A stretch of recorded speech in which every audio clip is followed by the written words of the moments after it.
Hey, good morning, everyone. Great to be back with you here today. A couple of people made some comments last night to me as in conversation. Just want to give just a quick update about just kind of how some things in my own personal life have evolved. I mentioned kind of that addiction to pornography that happened during my senior year of college. And then of course, it was something that I kept hidden and quiet. And here I was now entering into a church that is using these kind of images of an iceberg, saying, what does it look like to allow Jesus into the deepest recesses, to allow Jesus to search and know us, as it says in Psalm 139. And so that quickly began during that intern year, my first foray into actually becoming honest, like ruthlessly honest with what was happening beneath the surface. And also learning this word that, I don't know if you've heard this word before, but it's this word called grace. And what does it look like to have the grace of God transform the deepest parts of me? That then was an introduction to emotionally healthy discipleship, different 12-step groups that our church was part of and pioneering, and that led to that foray. I also mentioned kind of my relationship with my dad, and as you might imagine, some of the painful experiences with my dad that I had experienced, and then the ongoing saga. I remember, again, accessing emotionally healthy discipleship for the first time, and so I started to see a therapist and a counselor during my 20s, and it was the first time that I was actually given the freedom to begin to share just some of my anger and hurt. And I remember that permission to feel anger and hurt led me to actually confront my dad. And you can imagine how well that went. Didn't go so well. Ended up getting disowned, and a long journey of conflict, and me feeling so angsty about his ministry as his ministry continued to flourish in different ways. And it's interesting because I think a lot of times when we first start to access the emotional health journey, I realized I started to use kind of the freedom to feel almost like a sword. And there's that adage, hurt people, and that pain that is not transformed is transferred. And here I was realizing in my own journey with my dad that I had become so judgmental and harsh towards him. I remember it was actually through embracing the serenity prayer. God grant me the serenity to accept the things I cannot change, the courage to change things I can, and the wisdom to know the difference. And here I was after having that freedom to feel and beginning to use all my anger and think that I was being healthy in the ways that I was approaching my dad. And perhaps it was in a healthy way, but I realized at the end of the day, I really wanted to change and fix him. Any pastors ever tried to do that? No, I'm just kidding. Yeah. But what did it look like for me just to surrender the ways that I was living? And it was actually through some different emotionally healthy skills that we teach in our relationships course. One skill called incarnational listening that actually changed forever the tenor of my relationship with my dad. And so today, my dad and I are on the best terms we've ever been on. He's still very much in ministry. I can't say the same about my brothers and their spouses and their relationship with my father, because again, my dad can be a bit of a difficult personality to be with personally. But much to my own surprise, the journey that we've been on, he would say that this is the best our relationship has ever been. And now there are certainly times I get triggered and it's difficult to remain present, but it's just been amazing how, again, being on this emotional health journey, what it's done. Now, that doesn't mean if anyone has a history of relationships that needed a necessary ending, I'm not saying like, hey, just buy into this thing and then, all your relationships will come to peace again. You and I know that sometimes there are some necessary endings that need to take place in relationships, but I just thought I'd give that update to give the texture of the journey I've been on. And as multiple people were saying yesterday, I think Ross was sharing about taking inventory, and others were sharing about just how this is a continual journey. And what does it look like for us to be on this quest? So speaking of being on this quest, today is really about that. How do we set up just a quest for life and how we approach life, especially in ministry, so that I can become the kind of person? I know that Jackson last night was talking about, he made that comment about like, gosh, it's so easy in ministry, do ministry for God, without God, without the vine. And so what does it look like for us though? How do we begin to frame our lives so that our first ministry is Jesus? Because that, of course, is what all of us long for. Or at least I hope that's what all of us long for. And so I really wanted to start by talking about, we're gonna do this exercise and it's called crafting a rule of life. Anyone heard this phrase, rule of life, before? Yes, so many of you. So some of this will be review about this. Here's what we're gonna do. I'm gonna share kind of a framework for the rule of life, and then we're actually gonna go ahead and process and kind of craft your own rule of life. I'm gonna share with you my rule of life and share with you kind of how I frame my own personal journey and the steps that it took to actually frame this rule of life. And then I'm gonna invite you to go ahead and craft your own rule of life in similar fashion. Now, if you already have a template that you're working on around a rule of life, I just want you to know, that's great. I would say every January and September, my wife and I, we sit down and both of us, we kind of figure out not only my personal rule of life, but her rule of life. And in fact, with Emotionally Healthy Discipleship, we're in the process of starting a network of culture churches and a monastic order, a distributed monastic order that's actually centered around a common rule of life. So we do a lot of rule of life stuff. And I realize I don't have our common rule of life, but it might be interesting to show you at one point about what myself, as well as a number of pastors around the world, have committed to about ways that we can be pursuing Jesus together. Now, I know that folks like John Mark Comer has very much popularized what's this whole contemplative stream. I'm so grateful for the ministry of John Mark and others who have talked about these various themes. And so, I'm glad y'all are here. So let's talk about it. Well, first, I want to talk about the spiritual life. What is the spiritual life? And as many of you know, like in Hebrew, there is no word for spiritual. Why? Because in the Hebraic kind of mindset and approach, there was no idea that there was this compartmentalized spiritual part of me, the physical part of me, and the emotional part. It was all of this was an integrated whole. Now, of course, throughout history and philosophy, people would start to get divided in various ways. But at the end of the day, the question is how goes your spiritual life? That was not necessarily a question that the ancient Hebrew person was asking another person. Why? Because all of life was considered spiritual. Now, there are some frames though, when it comes to even us today, when we think about what is spiritual or what relates to my own spiritual nourishment, I think oftentimes it's very easy to quickly turn to, well, prayer. Prayer, of course, that is very, very spiritual. Now, there's different types of prayer. There's intercessory prayer. There's contemplative prayer. There's prayer for communion. There's all sorts of travailing prayer. There's all kinds of prayer. And so I think it'd be pretty easy for any one of us to basically, or anyone that we even talk to, someone doesn't even have to be religious. When we said, oh, what is part of the spiritual life? Most people would be like, oh yeah, prayer, definitely prayer. That sounds like it'd be part of it. But not only prayer, but relationships. Relationships are also part of the spiritual life. I don't think I have to make a significant case for this, even amongst pastors and leaders, because the scriptures are replete with passages about how do we deal with relationships. The whole second half of the book of Ephesians, Jesus in the Sermon on the Mount, when it comes to different relationships, how do we approach different relationships? I think most of us could be like, okay, prayer, relationships, those things are definitely spiritual. How about rest? Rest, when we think about Sabbath keeping, the fourth commandment out of the 10 commandments, which embedded in the word Shabbat is the word to stop as well as to rest. And so, and God himself, not only in the creation accounts, but also when you look in the book of Hebrews, when it talks about this ultimate heavenly rest that we will experience.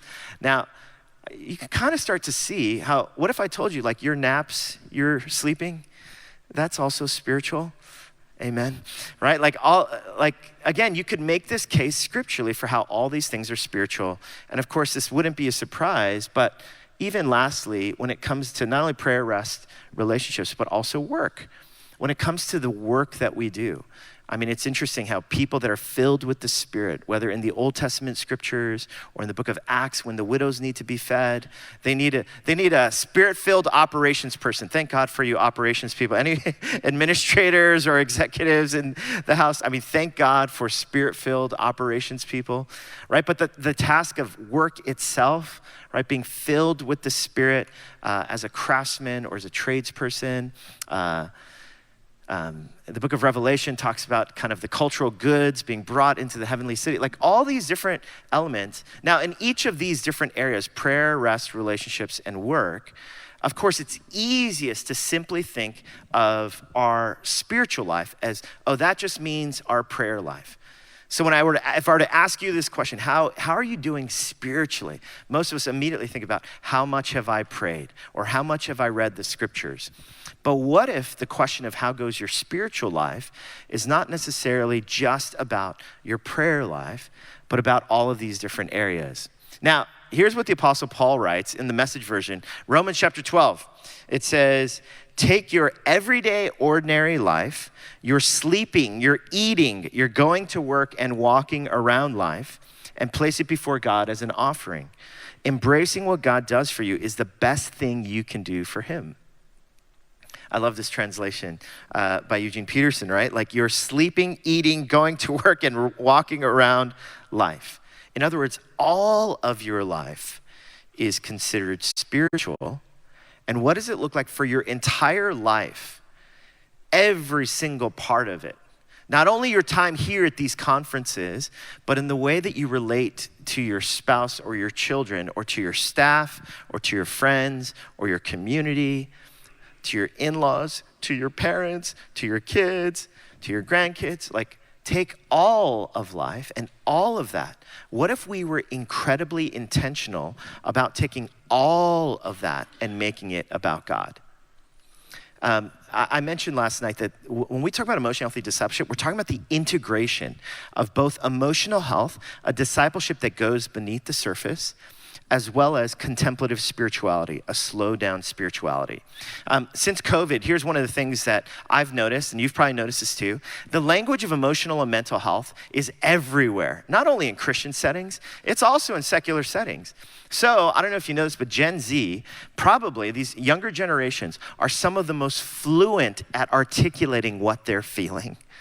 Now, why is that? Because they've grown up with this language of mental health all the time.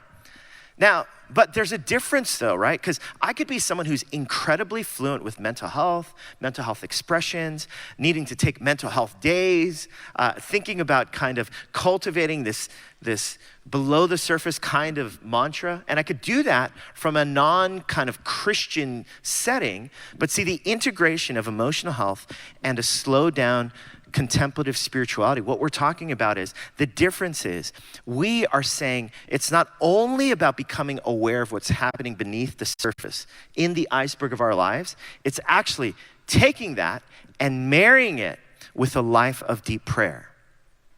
Because what's different than secular approaches to mental health is we're saying, no. With your kind of the awareness of what's happening beneath the surface, with dealing with some of the trauma and the woundedness and the difficulties of the past, there's a transformation journey that we get on to actually become a people who can begin to offer this to a God of heaven and earth who can transform us and change us. Now, do you see how different that is?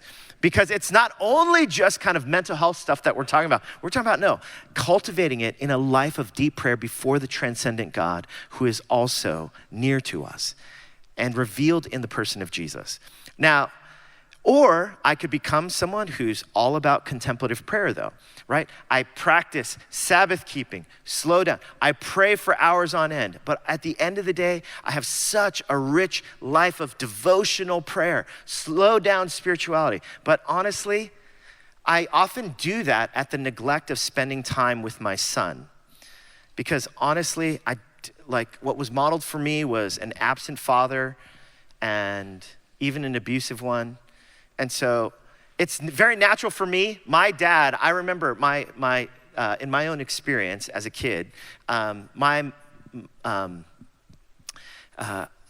when we found out, we didn't know if we would be able to have children, but when we ended up having our son, I was both nervous, scared, and super excited because I was like, I can be the dad that my dad never was.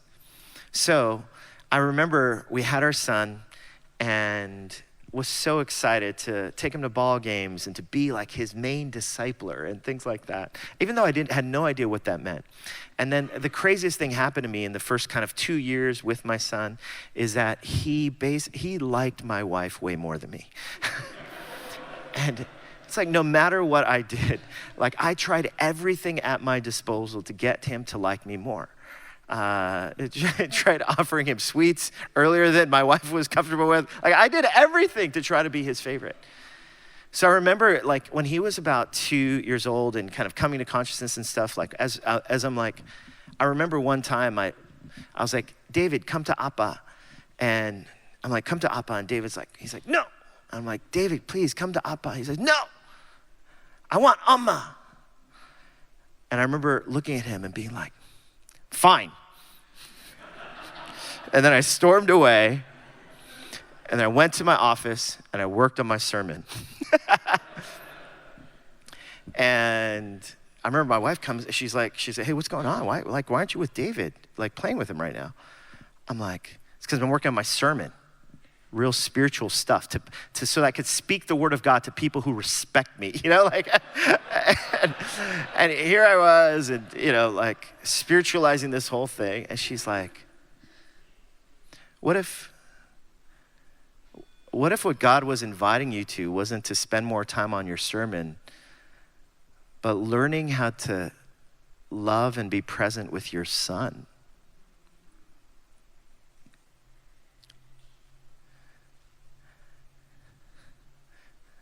I was like, not you too, Tina,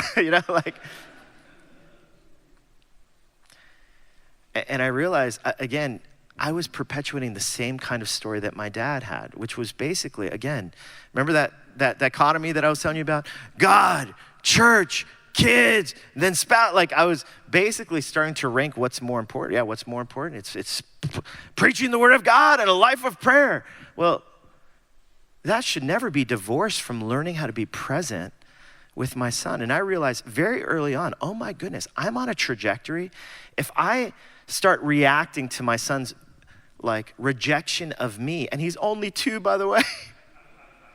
If I start reacting to that and I can't learn how to be present with him and love him, and somehow I use the excuse of spiritualizing it away and spending time on sermons, when at the end of the day, I need to grow up and learn how to love someone.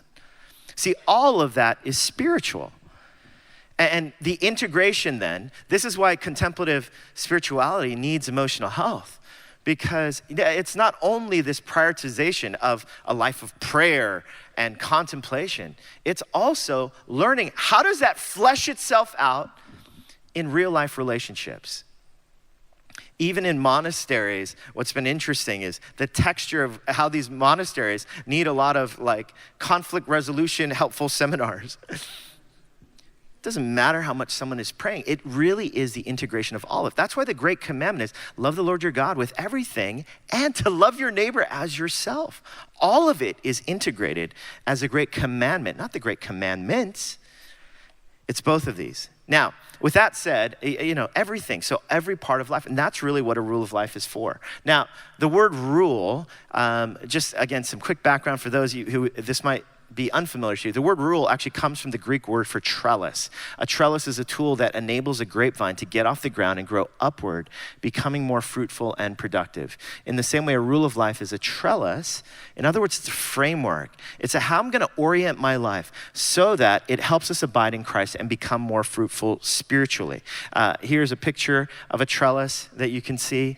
Again, a trellis that keeps it from danger, from what's below, as well as that helps something to grow upward and outward. Again, I'd recommend the work of John Mark and some of the stuff that he's done to talk about rule of life. But we at Emotional Healthy Discipleship, we talk about a rule of life. And here's what Pete says. A rule of life, very simply, is an intentional, conscious plan to keep God at the center of everything that we do. So when it comes to the integration of emotional health and contemplative spirituality, when it comes to the integration of what I'm doing when I'm resting and when I'm working, what does it look like for my entire trellis to be about Jesus? Now, what's interesting is in the history of monastic traditions, of course, the rule of life was really popularized in the Western kind of church through St. Benedict. And St. Benedict actually framed out the way that a rule of life was structured. And a rule of life, this intentional plan, originally was meant for these monastic communities to set agreed upon principles by which they would say they would want to follow Jesus together. Has anyone ever read St. Benedict's rule of life? Yeah. Oh, wow. Speaking to the choir here. All right, here we go. And it's framed around these 4 different topics: prayer, relationships, rest, and work. And so the way that we normally actually encourage people to think about their rule of life is to begin thinking in these different spheres of my own life. What are the practices related to each of these spheres in which I want to cultivate a Godward and a godly disposition? So of prayer, relationships, rest, and work activity. So here's what I'm going to do. I'm actually going to go ahead and, before I do it, I'll just go ahead. I'm going to share with you guys my own rule of life. The print might be a little bit small. I can't recall whether in the handouts my own rule of life is in your packet. But like I mentioned, a rule of life ended up changing my life along with Sabbath keeping. And the reason why was because, again, being an Enneagram 2, I tend to say yes to things that I want to say no to. Being a people pleaser, I tend to overcommit to things. Being a local church pastor, I get asked to be at all sorts of kinds of events and things. And so it's very difficult for me to know what to say yes to and what to say no to. And Eugene Peterson, in his book, The Contemplative Pastor, he has this phrase: "You are busy because you are lazy." Now, I remember when I first heard that phrase, I was like, "What, Eugene?" Sorry, I didn't say that. But like, what do you mean you're busy because you're lazy? Busy people, those are the people who are not lazy. They're the exact opposite of lazy. They're the people that I want on our church staff, But he actually says, no. You are busy because you are lazy about not prioritizing the things that you need to prioritize. And so what ends up happening is I end up getting lost in the whims and the desires and the plans of other people. And because I haven't done the thoughtful, intentional work of saying, what are going to be the essentials in my life? In the book Essentialism, a New York Times bestseller that was written recently, one of the interesting things was the word priority. Up until, I believe it was in the book, it talks about up until like the 19th century or so, the word priority, it was only used as a singular thing, a priority. But then in the 19th century, we created this word, a pluralized word of priority, and we called it priorities. And the book recounts about how actually, and as a result, when we went from priority to priorities, what ended up happening was we ended up diluting even the word priority. Because the word priority was meant to be the first thing. What is the first thing? And so in many ways, crafting a rule of life is about what is going to be the first thing. Now, my whole life is Jesus, I hope, which is why the love of God is at the center of this. But I'm just going to clue you in on this is my rule of life. Again, every September and January, my wife and I, we sit down and we look at this, prayerfully bring it before the Lord. This is my particular rule of life. There's also a common rule of life that I mentioned that we've created at Emotional Healthy Discipleship with our kind of collection of pastors who have committed to this across different denominations and movements and that sort of thing. All right, so here's my routine of prayer. Morning prayer.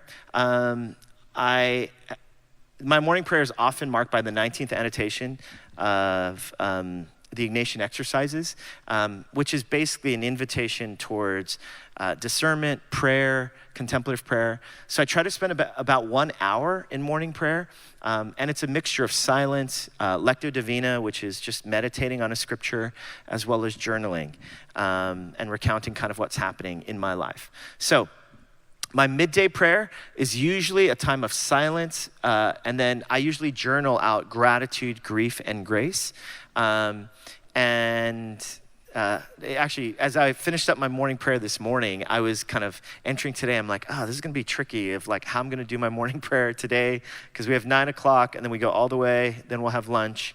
So I'll probably steal away some time somewhere, I don't know, some sort of hallway just for a couple of minutes of silence, some journaling of what are some moments today that I felt gratitude, grief, and grace, and then again, some more silence. But that's kind of my midday prayer.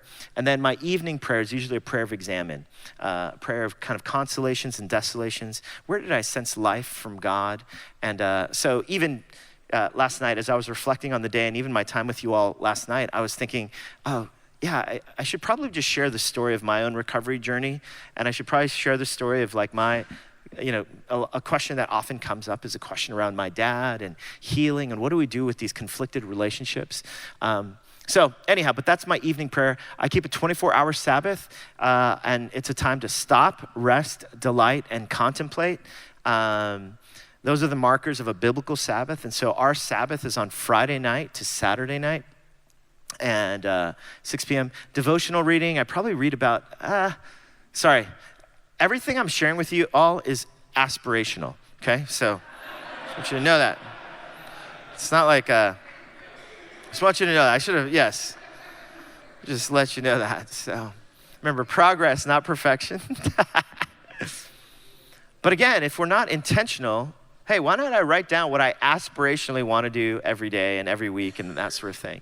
So devotional reading, 1 book a month. Honestly, I used to read far more. And then we had kids, and then it's just slowed down quite a bit. And so I've just kind of made a turn, and I say that obviously because I haven't been reading 1 book a month lately. I've just been mostly mulling over. I've been deep in the Ignatian exercises more than that. And then monthly, I have a day alone with God. So I've actually mapped out for the rest of the year when's going to be my monthly day alone with God. I've talked it over with my wife, our staff team, and that's just a personal time to kind of have it like an extended time. It's different than a weekly Sabbath that I'm keeping, but what does it look like for me to actually just have a monthly day alone with God? Now, a lot of this particular rule of life actually fits within the frame of the common rule of life that we have with emotionally healthy discipleship. And again, if you want that information, we can talk later and I can maybe give you access to that common rule of life. Relationships. For me, daily dinner with family is really, really important. Now, obviously, last night I wasn't able to have dinner. So do you see how this is aspirational? But daily dinner with the family is really, really important for me in the texture of our relationships. A meal 2 times a week with Tina, my wife. Incarnational listening, which is one of the skills that we talk about. Am I specifically attuned to Tina and wanting to make sure that she knows that she has my undivided attention? Iceberg, which is another kind of exercise that we do around being able to disclose what's happening about what we're feeling, especially. And then skin to skin is a practice, if you've read Emotionally Healthy Leader, when it talks about our oneness, our intimacy, our passion for one another, how to cultivate that. So we want to be incredibly intentional about our relationship so that our marriage is really a sign and wonder to not only the church, but to the world. Is it a witness of God's faithful and passionate love for one another? I realize skin to skin, you're like, what's that? Well, we can talk about that later as well. So 3 times a year now, I meet with Ron, who's my therapist, been my therapist for a number of years. I put 3 times a year. There were seasons of my life where I was meeting with him far more kind of regularly. But I just haven't needed to meet with him as much. But on a case-by-case basis, like during my sabbatical last summer, I met with him more intensively.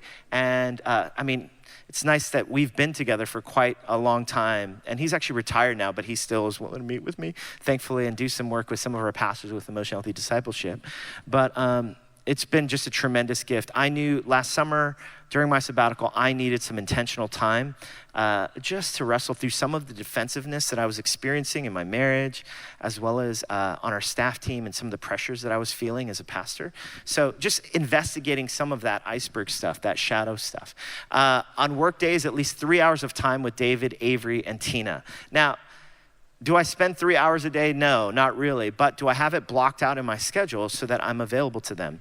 What I've noticed is that my kids now are 14 and 10, and they want to spend far less time with me than I thought.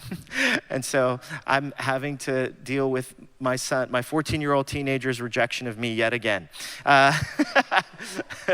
And realizing, oh my goodness. So I'm doing genogram work around that. Like, I want to smother him now because I'm feeling those same feelings that I felt when he was 2 and he rejected me. We had like a really sweet season from like the age 4 to like 10, 11, and then he just didn't want to hang out with me as much anymore. So, but again, I have to do the internal work there, the spiritual work. It's not just emotional health work, it's the spiritual work. But in my days, I just want to make sure there's time where my family gets my first priority. Prioritize time with my brothers. I'm very close to my 3 brothers. 2 of them live in Los Angeles, where we grew up, along with their families, as well as my twin brother who lives down in DC. And so trips and calls, anything I can do to spend time with my brothers and their families, we will prioritize it. Weekly check-in with one of the following, either my brothers, my nephews, my mom, my dad, in-laws, who I'm very close to as well. So you can see the frame of like, these are the relationships that I'm trying to prioritize. Monthly call with William, who's a former elder of ours, who's one of my best pals, and he ended up moving out to Irvine, California. God, who does that? Move from New York in the winters to Southern California. That's pretty much everyone. Anyhow, but him and his family moved to Irvine, but we still have a monthly call together. And then I have a monthly breakfast with New York City lead pastors. There's a group of us that have been meeting monthly. And it's just a time for us to catch up, be mutually encouraging for one another, and to be about kind of what's happening in the city together. So there we go. Here's my rest kind of rhythms. 24-hour Sabbath on Friday night to Saturday night. In addition to Sabbath, I take a half day off on a Friday afternoon just to get whatever chores done, to get ready for Sabbath. Good night's sleep and a nap when necessary. Big napper here. And just wanting to sleep, just get a good night's sleep. Sports, I watch basketball or football playoffs. Sports is like my one significant hobby, but I used to be obsessed with mostly baseball, basketball, football. I would pore over box scores and each of those sports, watch as many regular season games as I could, and that sort of thing. But here's the thing, right? The rule of life, not only is it what are we going to intentionally plan for, but what are we going to say no to? So I've realized, though, that the more I've wanted my life to be about Jesus, like I realized I've just had to narrow out some of the things that I consume and watch. So I'm not on social media as much. I do check it from time to time, but I'm not on social media. I'm not, I rarely watch things on Netflix. I'm incredibly dull when it comes to pop culture.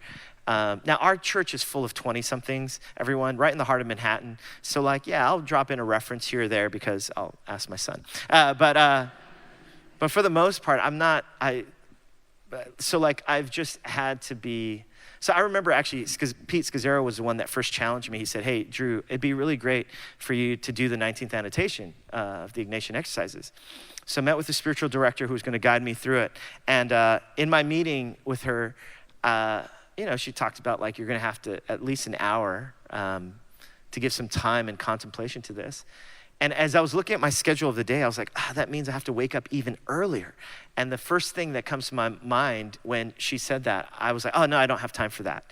And the reason why I said I don't have time for that was because I thought in my head, this is literally what happened in my mind. I was like, how am I going to watch Laker games on the West Coast from the East Coast?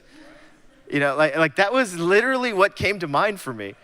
And I was like, yeah, no, I'm so busy. I don't have time to wake up earlier than I'm already waking up. And then I just remember thinking oh my goodness, here I am as a pastor encouraging people to cultivate a life of prayer. And the first thing that comes to mind is no, I can't sacrifice Laker games on the West Coast. And so anyhow, so I realized, you know what? Let me start limiting it to just the playoffs. And let me start limiting when even in the playoffs, the times are more kind of reasonable hours. Sacrifice everyone. I mean, sacrifice. I mean, but it showed me just how, at the end of the day, we're gonna make time for the things that we make time for.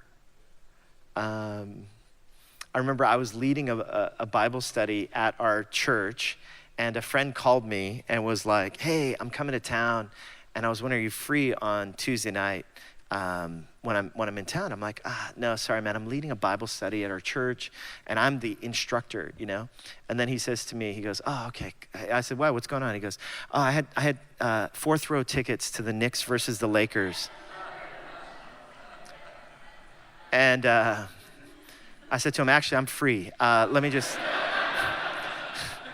So I messaged the class, guys, an emergency came up, and we're just gonna delay this a week, I mean, isn't it true? Like, we make time for the things that are important to us. And so this is all we're saying with the rule of life, is will you make time for the things? I put city bike walking for physical exercise.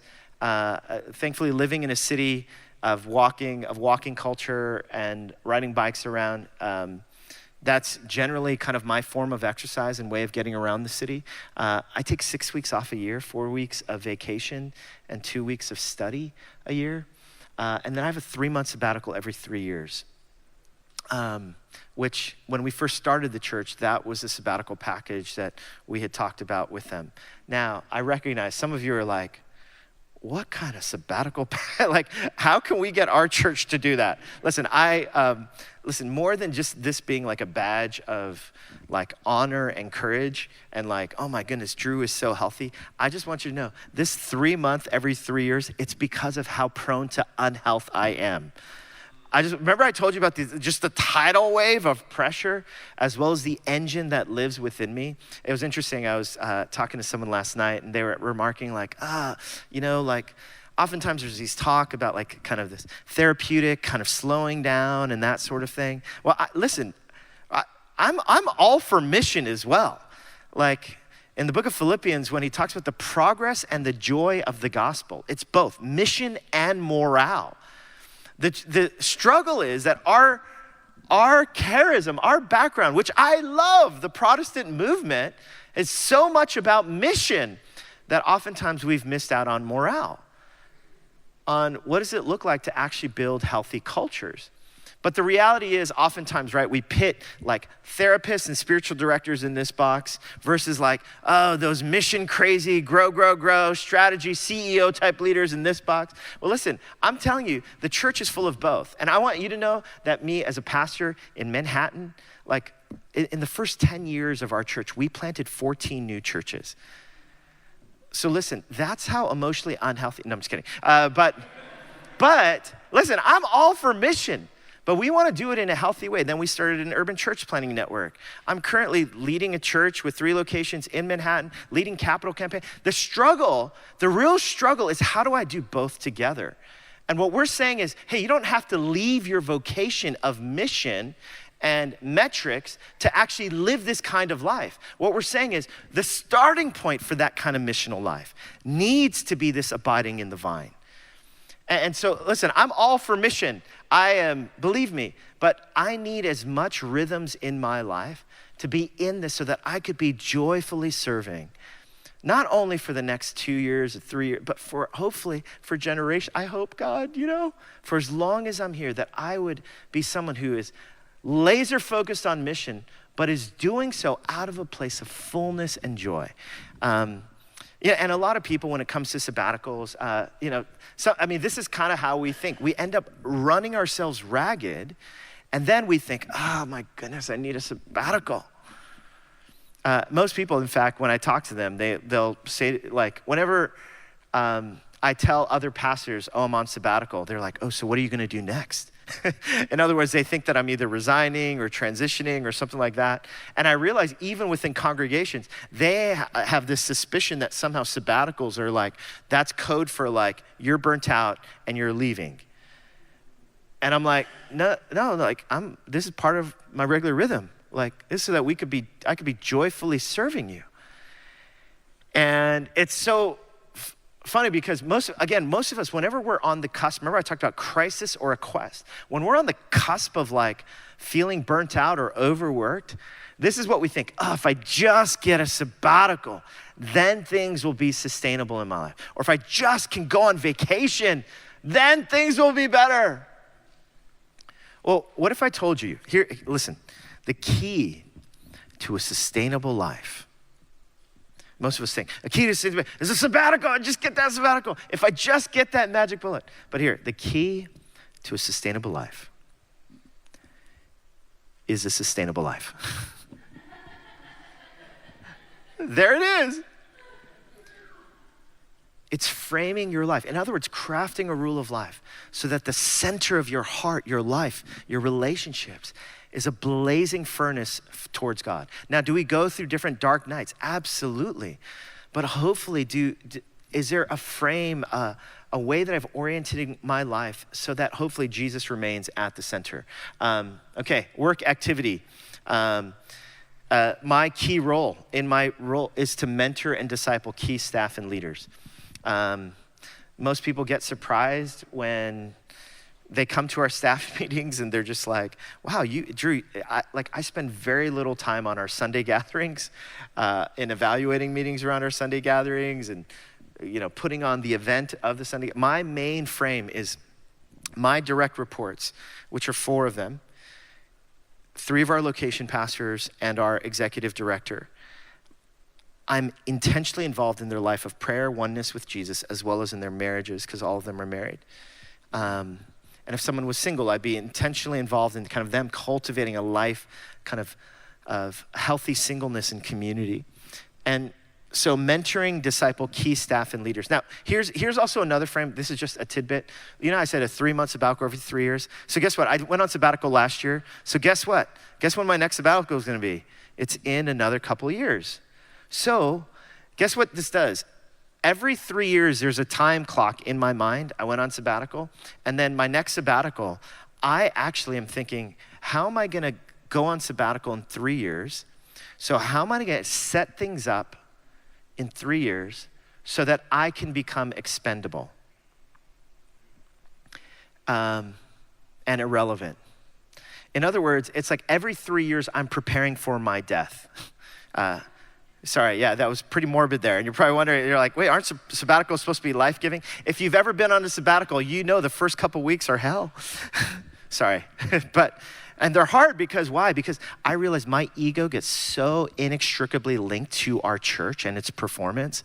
And the first couple weeks of sabbatical, I'm like, oh my goodness, is the coffee gonna be okay? Like who's gonna follow up with newcomers? And I realized I need a detox for my own self-importance.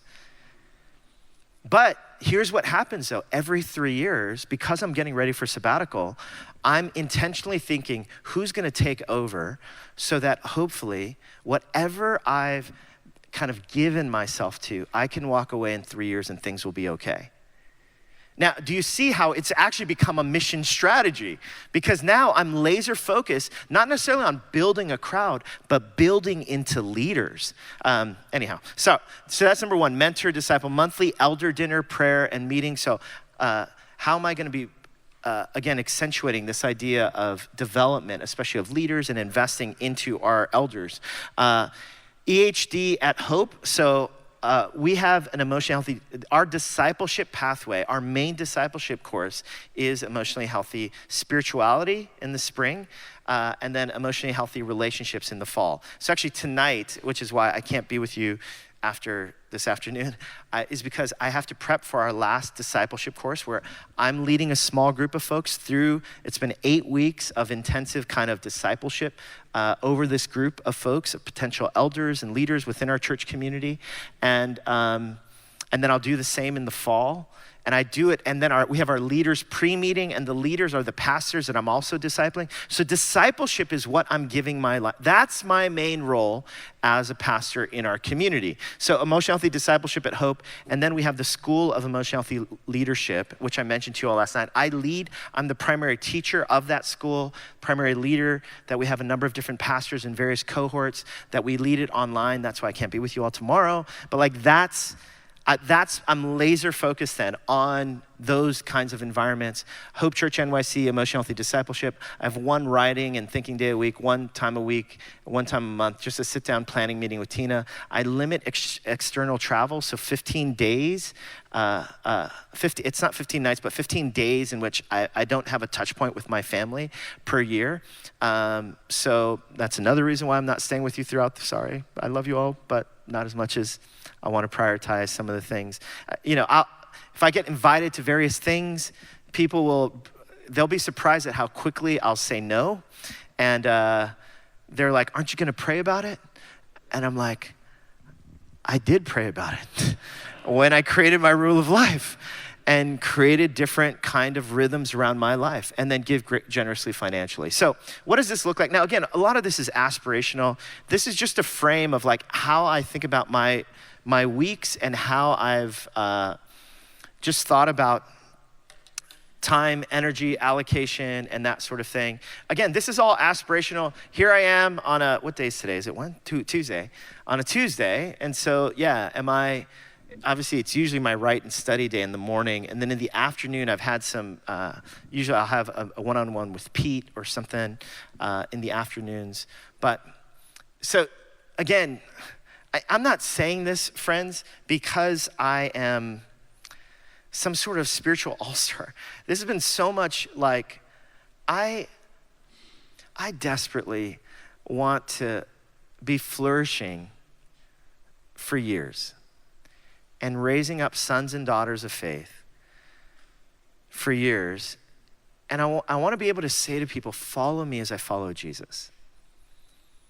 Follow the way that I am trying to intentionally live out a life of oneness with God and with my wife and our family and the relationships that matter most. And so, anyhow, that's a little bit of our frame. So here's what you're gonna do. I'm gonna invite you. We're gonna go ahead and take out your handouts. Craig revealed to me that the handouts are actually, you can actually download it on the app. So if you haven't downloaded the app, go to the app, click on pre-conference, the morning session on Tuesday, and you can actually see the handout. Forgive me that the date is wrong on the top. We do this workshop in various different settings. And so, so you can go to that handout, and here's what we're gonna do. I'm gonna invite you. Now again, even if you've crafted a rule of life before, if you would actually just begin to work on this as well, just as another way. Any investment that you can make. Oh, yep, and there's handouts here in the back. If anyone needs one, just raise your hand. Yep. Okay. So here's step one. So I'm gonna walk you through this, friends. I'm gonna walk you through this over the next few minutes, give you some personal time. We're gonna have a brief discussion in small groups, and then I'll just take some questions and answers, both not only over last night, but also today. So, number one, identify the 4 quadrants, and you could already see that in your handout of prayer, rest, relationships, and work activity. Now, I want you to write down everything you currently do or hope to do that nurtures your spirit and fills you with delight in the appropriate category of prayer, rest, relationships, and work activity. For example, people, places, and activities. I remember doing this exercise, and I realized some people like working out, for instance, and going on bike rides, that is so restful for them, so they put that into rest. Other people, that might be in your work category. But we ask you to think more broadly beyond such activities as prayer, going to church, worship, Bible reading. Your list may include gardening, walking the dog, being in nature, talking with close friends, cooking, painting, hobbies, or any number of other possibilities. List them all. So I'm just gonna give you a few minutes to do that.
Okay, we're going to move to step 2.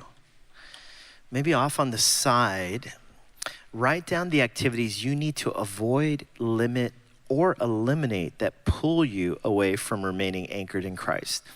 This refers to avoiding certain things that impact your spirit negatively, such as violent movies, excessive social media involvement, commitments that take you beyond your limits, etc. So I realized, that's one of the reasons why I had to step away from social media. It was interesting. I just recently wrote a book last year, and the publishers were like, "Oh, you need to promote this." And so I did for maybe a day. And I just realized, being on social media, like I had left social media, but to be on it again, it was starting to, I could sense it in my body. And so I said no, which of course the publishers were disappointed by and asking me if I could do more. And I just realized I can't do it. Because again, my oneness with Jesus is most important. Seasons before that, there were people that were asking me, will you write, publishers were asking me, will you do this? And part of me would get jealous at other people that were my age and that were friends of mine that were writing and becoming published authors. But for years, I just realized I just don't have the time and space for it. So I kept saying no. And again, so that hopefully, just the belief again that our culture is so much about quickness and speed, but what does it look like for us to have the courage to say no to things, even the seeming good things? What are the things right now? Again, for me, when it came to consuming content and things like that.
Okay, step 3. What are the challenging have-tos in the next 3 to 6 months of your life that will impact your rhythms? For example, caring for aging parents, a special needs child, a demanding season at work, moving, or health issues. Again, the key is limits, limits, limits. Your limits are a gift. How can you begin to exercise limits?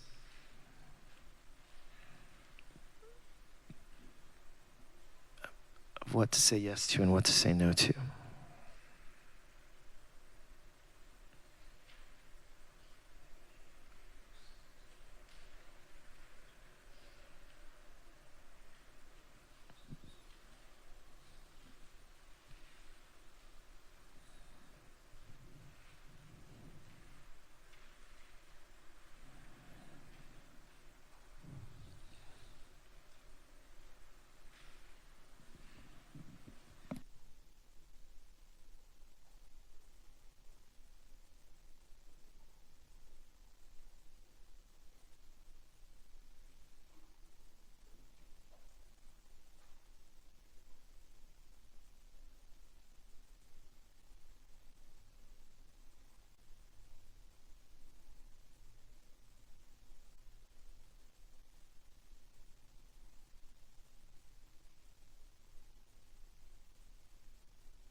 want to just give a few thoughts that I think this is also in your handout, but and then give you some reflection questions that you'll ponder a little bit more, and then we'll break up into groups of 2 to 3 just to have this conversation. First, listen to your heart's desires when discerning your rule. God often speaks to us through them. So one of the things that make sure your rule includes some joy, play, and fun. Remember, anything that keeps your spirit alive so that you could be joyfully following Jesus. Take baby steps. Don't make your rule impossible to follow, and give yourself a lot of grace to experiment, engage in trial and error, and discover the yoke that fits you in your season of life. This trellis is meant to free you, not to enslave you. Reject perfectionism and a heavy yoke that crushes. And like I mentioned, my rule is an aspirational rule for me, but it's one that keeps me joyfully following Jesus. And I love being a local church pastor. I love my work with emotional healthy discipleship. Actually, Scazzaro and we had a bit of a staring contest because he's like, Drew, I don't know if you can do this while you're doing this. And I said, Pete, I love being a local church pastor. And once the mutual boards, we wrestled with the limits that we have. And we said, hey, if we can live within the limits of Drew's life, he loves being a local church pastor. He and Tina are all in on this. Has it been challenging and stretching? Absolutely. But just thinking of limits and trial and error, figure out how much structure you need, a lot or a little. And so here's a little quote by Deborah Farrington. All right, here's what I would love for us to do. I'm going to invite you just to take a couple more minutes here. There's another, go back to step 4 here. Take a step back, and I just want you to consider the following questions. What do you think will be your biggest challenge? What's the one thing you sense the Holy Spirit directing you to start doing right now? Realize, I realize I've gotten away from exercise. That's something that's really life-giving for me. Or I found myself doom scrolling too often. Or I find my sleep patterns are really, really poor. Whatever it might be, just one thing that you sense the Holy Spirit directing you to start doing now or to stop doing. And what might be the one thing you want to stop doing? And then is there someone you can invite to encourage you in making these changes? One of the reasons why we have this common rule of life as a community in emotional healthy discipleship is because we realize we definitely need each other. So there's a group of pastors that I meet with once a month, and we talk about our rule of life together. I'm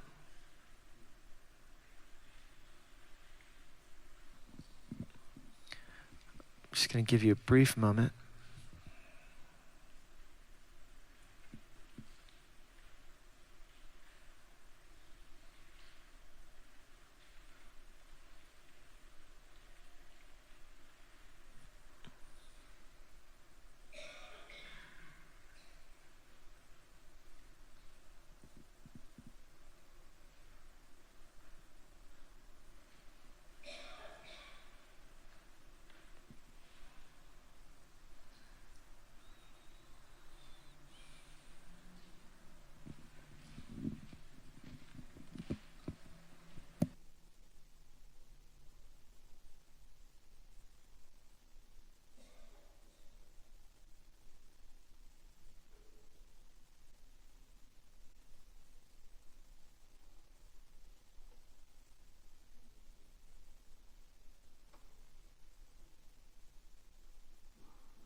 here's what we're going to do. I'm just going to invite you just to get into groups of 2 to 3 and just discuss step 4.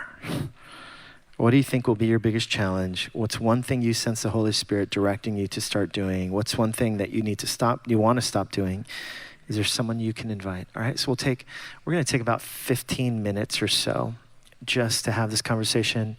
We'll take some questions later, and then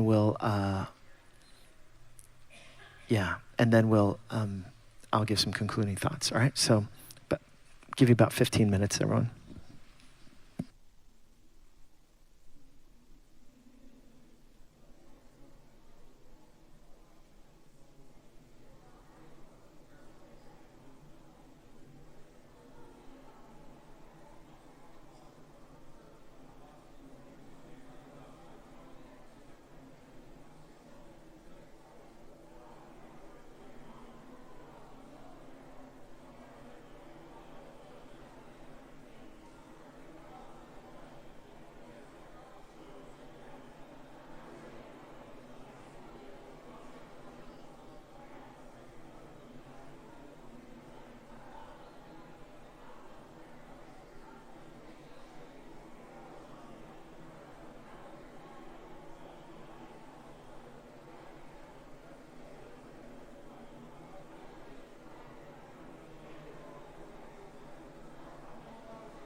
All right. All right, friends.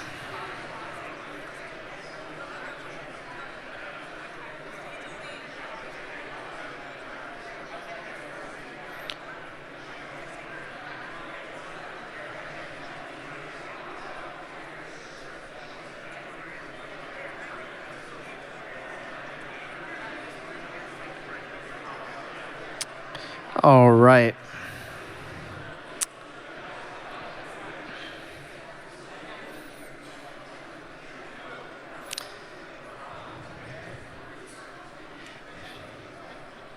Hey, would love to just a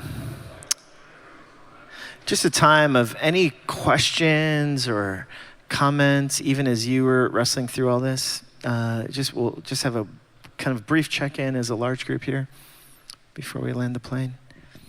Any questions that anyone is holding? Yeah.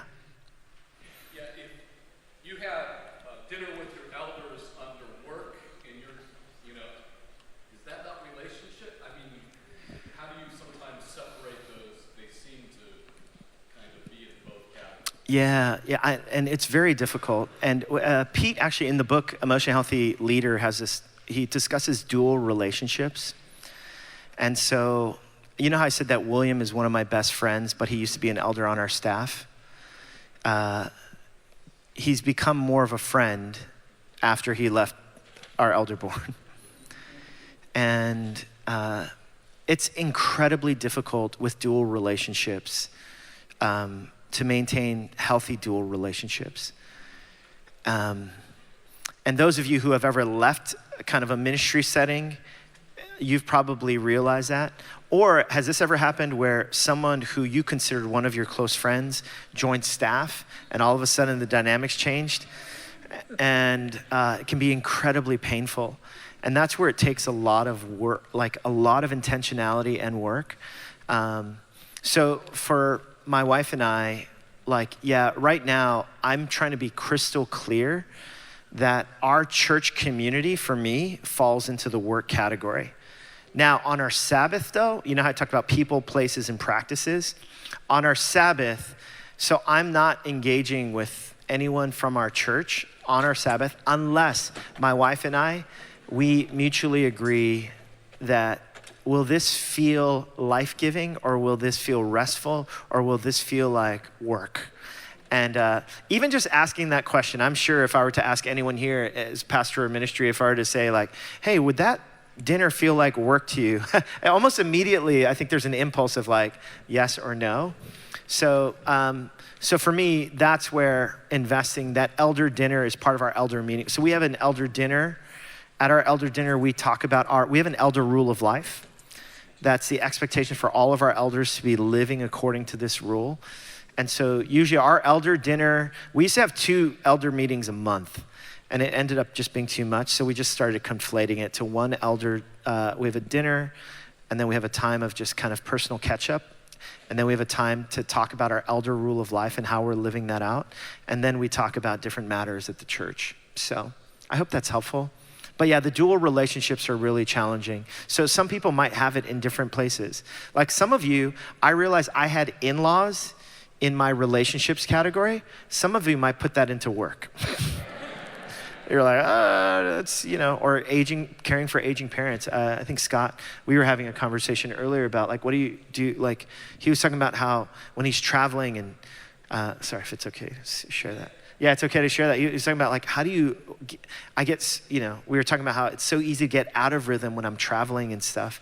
And we talk, and I just mentioned being super intentional about when I do travel, how much time and energy. So I mentioned even the relationship with my dad.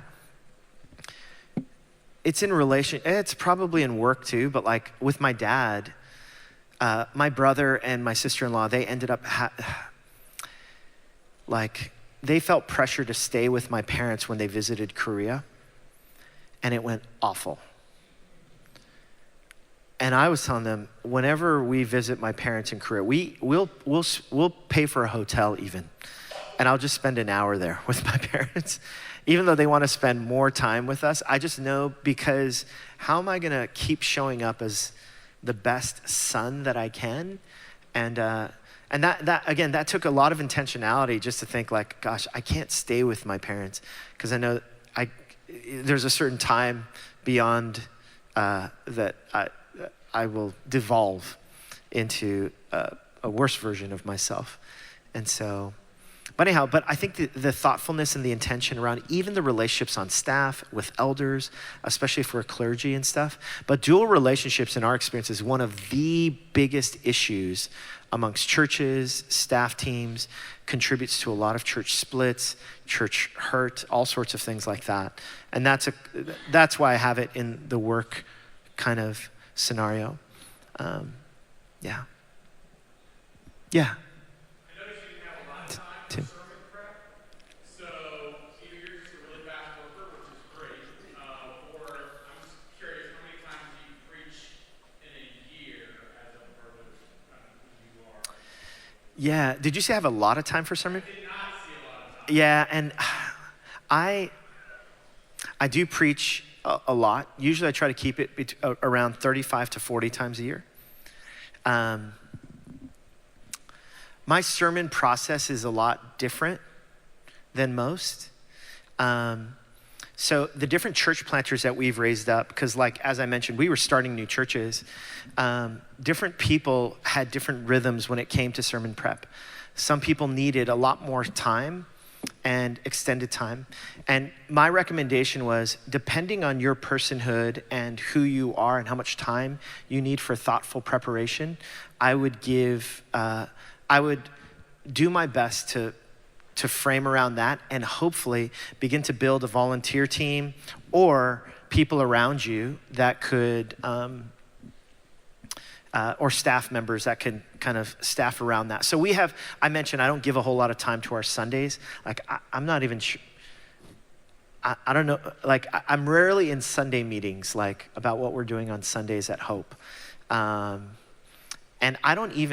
now we're at a place in our church's life where I'm not even the one conceptualizing our sermon series anymore, because someone else is unusually gifted at that and loves doing that based on the church calendar. And so I just say to him, just tell me where you need me to preach and what text you need from me. And I'm gonna spend my time. So usually that's when my Tuesday mornings are, as well as my days alone with God. I'll spend some time in Lectio around sermon as well. But most of it, so I have a bit of an unusual process. But I'll on a Saturday, for instance, when my Sabbath is, I used to be so nervous about, I remember asking Pete Scazzaro, I said, how do you Sabbath on Saturday when you have to preach on Sunday? And he said to me, he goes, Drew, he said, I came up to a point in my life where I no longer preach just from a text. I preach from my life. And I was like, what do you mean? And he said, he goes, if you can keep your rule of life, if you can keep this white hot passion from God, there's Rhema words that are coming to me all the time, because I'm preaching out of a life of prayer. And so he said to me, so when I go on Sabbath, he's like, he said, it's already a problem if going into Sabbath, I'm nervous about what I'm gonna say on Sunday. Because he's like, because my life is just so full of God that hopefully I've done the work so that, after Sabbath I can review my notes and whatever else. But like preaching is like, I'm just so filled with God that I'm ready to give this word that's been meditated on and chewed on. I remember that comment about I preach no longer just from a text, I preach from my life, just changed, it unlocked things for me. And that was during a season of my life with Pete when he gave me an opportunity to preach before I went to seminary. I think I was 23 years old, preach at the church. And I don't even remember what I preached, but I remember he was very affirming and but it was bad. Then I went to seminary, and then he gave me more opportunities as he was developing me to preach. And then I preached at I preached at church again. And then I remember that's when he sat me down and was like, Drew, we need to talk about your preaching. And I said, okay. And he goes, hey, loved what you had to share. He said, I think you were a better preacher before you went to seminary. And I was like, what do you mean? Like I took preaching courses, I learned, and he said, he goes, listen, he's like, listen, I'm the one that encouraged you to go to seminary because it's an important part of your formation. He goes, but the thing you had before you went to seminary was fuego, fire. And he said, listen, it's really important that you learn church history, Greek, Hebrew, exegesis. He said, but like now I want to help you develop the white hot passion for God, because that's what preaches. And so now actually, so my sermon prep in many ways is my rule of life, is like cultivating a whole life where my life feels like I feel like a rocket ship. So I know going into this Sunday, first I know Sabbath is coming, and I can't wait for Sabbath. Like, I mean, that's the gift of Sabbath, is like Sabbath, get to unplug, spend time with my family. But I'm ready to preach this Sunday I'm preaching on the dark night of the soul, and we're preaching through the Apostles' Creed. But I've been meditating on passages around Jesus suffering, Isaiah 53, the dark nights, and so even this week, I don't have a whole lot of time for sermon prep, but because I knew what I'm gonna be preaching, I've just been meditating and thinking about dark nights and moments that God is with us, not only in his consolations, but also in his seeming absence. And when it says he descended to the dead, I've just been pondering it. So that's where my whole life, I feel like, is God. But for sure, other preachers that I'd be working with, I'm like, hey, you need to prioritize as much time. But some preachers were spending as much time as they were spending 35 hours a week in sermon prep. And I was like, hey, that is unsustainable for ministry. And so I had to work with him on curbing it back. Thankfully now, but now his role is he's no longer a lead pastor, he's a teaching pastor at the church, which I've been very excited for him about. So that's, I hope that was helpful, yeah. Sorry if that was a long kind of response to, yes. So we acknowledged, and you acknowledged, and also acknowledged yesterday, the need to reassess this frequently, because even in our small group of three of us are in completely different stages of life, professionally, vocationally, family-wise, health-wise, et cetera. So the gift of what you just said, same rule, different stages of life, different people. So mine's not better than yours. Yes. Yes. Hopefully, it will change. Yes. No, absolutely. Yeah, thank you for sharing that. What was your name? Cynthia, thanks for sharing that. Yeah, hopefully it's constantly evolving. I just talked to Mike and his lovely wife, Amy, and they were sharing about, they did this in 2013. And then Mike was just saying, I need to update mine because he's in a new season of life. And yeah, but again, the more we can be intentional about this. Remember last night I talked about crisis or quest? I need I love the fact that my life with Jesus is evolving in all these different ways. And, and I hope that I could be flourishing 20, 30, 40, however long God might have me here. I just want to continually just be flourishing in my relationship with Jesus. But that's going to take as much intentionality as possible. So thanks for mentioning that. Yeah, Scott.